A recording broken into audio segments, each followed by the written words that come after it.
Welcome to a fun edition of Rebellion's educational series. We're going to look at the future of AI and machine learning with absolutely brilliant mind, Dr. Evgeny Vallis, who's head of AI capabilities for the Bank of Montreal, one of the largest banks in the world, one of the largest banks in Canada. Dr. Vallis, thank you for coming on today. Thanks, Alex. Excited to join your podcast. Oh, thank you. I just watched you, over the last week give a talk at our machine learning conference, and I was really blown away by what you had to say. So first, let's get to reinforcement learning. What are your feelings on reinforcement learning? Yeah, so reinforcement learning is one of those areas that, first of all, it makes a lot of sense, right? Like intuitively, reinforcement learning is taking a simple agent that has the ability to learn, putting it in an environment where it can interact with the environment and do things, and then letting it learn from its own mistakes. It's really similar to how humans and other animals learn in theory, right? Kind of conceptually. Practically speaking, it's been a huge success in getting Google to win the Go championship. It's the world championship actually that they won. So they've built AlphaGo, which is an algorithm that plays Go Chinese chess, right? And it first won the European championship, and then after about a year of additional work, I think they actually defeated the world champions. That was a huge accomplishment because up until that point, Go was considered to be something that truly requires creativity. And the general opinion was once you solve it with AI, you've kind of broken the barrier of, kind of real intelligence versus just kind of advanced statistics. So it seems like, they defeated indeed the human champion in Go, but it's not immediately clear that solution or that algorithm has intelligence in the sense that we were hoping it would have, that it would be able to learn kind of in new environments. Yeah. I mean, from my perspective, reinforcement learning, it's a very useful tool. It has great judgment in deciding when to forfeit a pawn for a rook, to quote my friend Gordon Ritter. It's very good at weighing where to make an estimate. But what about deep reinforcement learning? That's something that one of my students was pushing on me a few months ago, and I've started looking into deeper, and I've been quite intrigued by it. What's your take on that? No, I think that's the right. If you are going to use if you are using reinforcement learning, then deep reinforcement learning is definitely the way to go. I mean, the algorithms and the models that are being used in deep RL are much more powerful than kind of the more classical approaches. But there's something that's really important to understand about reinforcement learning, and that it relies on a simulator, right? So it works as long as you can simulate the environment where you want your agent to operate accurately enough, right? And that's how you train it. You put the agent in a simulated environment. It can take commands from the agent and feed it information through sensors, and then it learns. And so if your simulator is not accurate enough, and we all know that simulating the world is, I mean, we would all love to you guys probably do that a lot more than I do, right? I mean, you simulate the market. Yeah. Unfortunately for all of the market players who use AI, the market is not a vacuum data set, and right. It's a dynamic universe with many subtly somewhat and unrelated data sets that become related and then become unrelated at varying times, right, depending on forces that are almost incalculable. Yeah, exactly. And so creating a market simulator, for example, that's good enough for reinforcement learning is something that's very difficult. And it has been done to some extent in limited settings by a few companies, but I'm not aware of anything that truly simulates the market in a way that would allow you to create a reinforcement learning based trading agent, right? Yeah. No, that's something that It's funny you bring that up because that is a current research project of mine right now, which is which actually was inspired by my friend Dr. Igor Halperin of NYU. And Igor's idea was to use, for inverse reinforcement learning to create an agent that, was essentially the whole S&P 500. And as it learned how the S&P 500 would act, it could make better predictions. But I think the problem is that it's one thing to make effective, consistent predictions on an asset class, be it gold, equities, fixed income. But the market as a whole is such a wild beast that has, these external factors, be it Chinese relations, Donald Trump, Corona, or too many bad mortgages processed by the U.S. government. It's, it's unfortunately, it's like a never-ending story, if you will. And with a never-ending story, it's not, I love Gabriel Garcia Marquez, the Spanish writer, because, everything is cyclical in Gabriel's view. But unfortunately with the markets, there's semi-circularity in that, we do repeat ourselves, but we repeat ourselves in different planes, and so it's not the same repeat. And there's inklings, there's these kind of reminders of a previous circle, but like I said, you're on a different plane. So it's so tough to create a market-like agent. You can really only do, So I think, Sorry, go ahead. So I think it's more feasible in localized settings. Right. So what I mean is, if you take a shorter time frame of seconds or minutes, or if you take kind of a more self-contained problem, like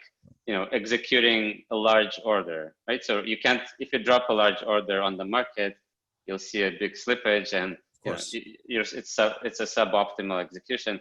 So, but in that specific setting where you're trying to do one thing, and you more or less have a sense of what the environment is that influences that thing, I think you can create decently powerful simulators and get strong reinforcement learning agents that perform quite well. Let me ask you a simplistic question. I have not studied the Canadian markets that much. Are they that different as a data set from the US markets, or are they fairly the same? I mean, I don't know. That's the truth. I haven't spent enough time on that. I mean, the volume is obviously much lower. Right? Oh, of course. So I would think they're simpler, but I haven't actually looked at the Canadian trading data as much. Yeah, and I mean, you got a population of 25 million, so it's maybe 7 to 8% of the U.S. So one would think a proportional trading volume. But nevertheless, we had a previous guest on 2 weeks ago who felt that all markets were essentially the same, and it was really just a question of volume at this point. And that with such an interconnected world, everything had its inputs in that copper with Chile and Australia, so Chinese reliant. But at the same time, we have this now interconnected world. Do you feel we have an interconnected world? I do, but I think there's, and this is my completely non-expert view on the market, right?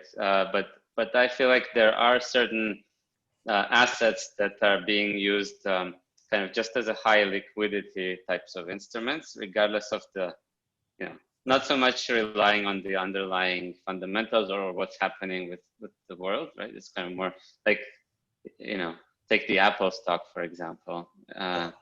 Highly volatile. Right?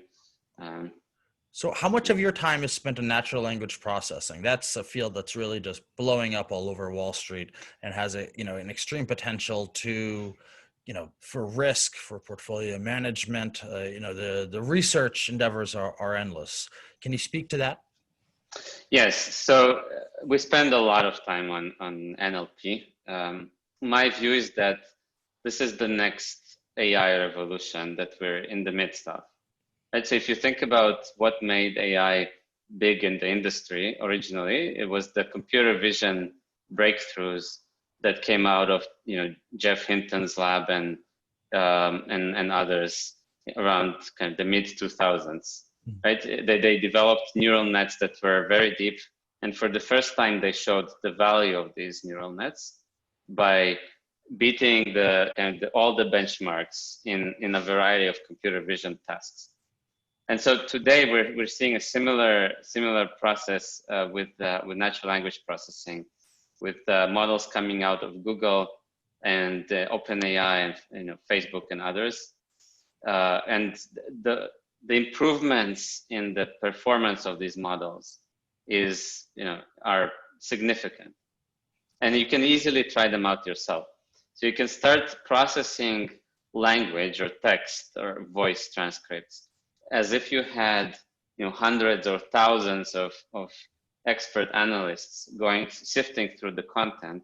You can start doing that at scale and getting a lot of that kind of manually extracted information at scale within seconds or milliseconds of the information becoming available. I mean, think about a bank that has 800 loans outstanding, and they need to monitor all of the financial reporting. They can use natural language processing to find negative speech and then to start, giving a deeper dive, as opposed to seeing maybe, which of their retail, offer, or which of their retail lenders are having issues with, COVID-19. And right. So natural language processing can look at, what words have come up out of nowhere. It's beyond words. So if you think about the call center, right, it processes tens of thousands of calls a day or hundreds of thousands, right? If you can transcribe these calls and run them through a summarization engine, that's powerful enough. And then you take those summaries and you cluster them. So you kind of group them together from the tens of thousands or hundreds of thousands of transcripts. You group them into 100 or a couple of hundred similar summarized versions of these conversations, and you'll get the topics that people are talking about, not as a word, but if you had to distill all your call center conversations into 100 conversations that represent everything, that's what you would get, right? So this would be the 100 things that people are calling you about, and you would know exactly the percentage of things, right? So it's extremely powerful, because keywords is kind of one way to look at it. What I'm saying is you can go beyond that. You can operate as if you only had 100 customers, but at the scale of millions of customers. But it's also powerful for some hedge fund that has 7 or 8 analysts that want to cover a few hundred companies. They can write an NLP script that looks for words that have had outsized impact on return, be it positive or negative. And so if a company in a Q or K has these positive or these negative terms, and the program will flag those companies, and the hedge fund analyst who's covering 150 names and can possibly keep up with everything, and even if he has analyst coverage, it's that research will be taken with a grain of salt as well. So there's something to be said though for MiFID II. MiFID II has changed the European landscape. Now, more than half of the hedge funds and mutual funds in Europe aren't able to access all of that free research. Bank of Montreal, as a prime broker, you would give your very expensive equity research as a thank you, which you now cannot do in Europe anymore. And so there's such a delay of information. And so all these hedge funds now don't even have equity research because they don't want to pay for it. Now they really need NLP. So NLP is a very exciting area. Well, speaking of exciting, I love to talk about nowcasting. Dr. Marcos Lopez de Prada really sparked a fire of interest in about March or April when he showed nowcasting could predict the S&P's drop back right after the COVID outbreak in early March. Have you looked at nowcasting? Do you have an opinion? Actually, it's the first time I'm hearing about it. Oh, really? Oh, well, yes. Fantastic. Nowcasting is a great way to, look at daily data. And so, could we look at Michael Kor's belt data and look at the last 5 years of it, and from a daily performance say, the drop is so significant that a flag come off. And then if that drop continues for the next 2 to 3 days, nowcasting could create a sell signal. And I don't remember the data set that Dr. de Prada used, but nowcasting can be done on a host of retail data. I mean, it could be, televisions at Best Buy, but it's really just a way to apply machine learning to a daily input data. So, so definitely real-time data is a big thing, right? Like the ability, because one of the things you get from these powerful AI models is the ability to make human-like decisions within, you know, a split of a second, right? And at scale. So you can do that as if you had, you know, armies of analysts doing that, and you can do that for a large number of inputs, so transactional data, economic data, news, you know, manually entered information that's just through kind of word of mouth conversations that your team is having with their clients. All of that can go into a system that analyzes it and takes into account all the correlations that may be appearing from the different sources of data. And so the different types of data connect together to give you a full picture of what's happening. And you still don't know what that picture is. It's now within the machine learning model. It's somewhere within that neural net. But you can now start asking questions about it. Right? So you can start ask a question, what do you think will be the likelihood of you know, an adverse event, let's say, within a particular asset class? Oh. And it will take into account everything you know about that asset class, right? So, while we're coming to the end of the show, I really want to get one last question in about synthetic data. Have you worked with synthetic data? Do you have an opinion on it? Yeah, absolutely. It's a very valuable tool. If you can simulate your data accurately and generate synthetic data, it opens up the range of machine learning techniques that you can use, right? So most of these techniques require a large amount of data to be trained and to get to good accuracy. If you don't have that in terms of a real data set that represents kind of the question you're trying to answer, you sometimes can generate it. And so I'll give you an example.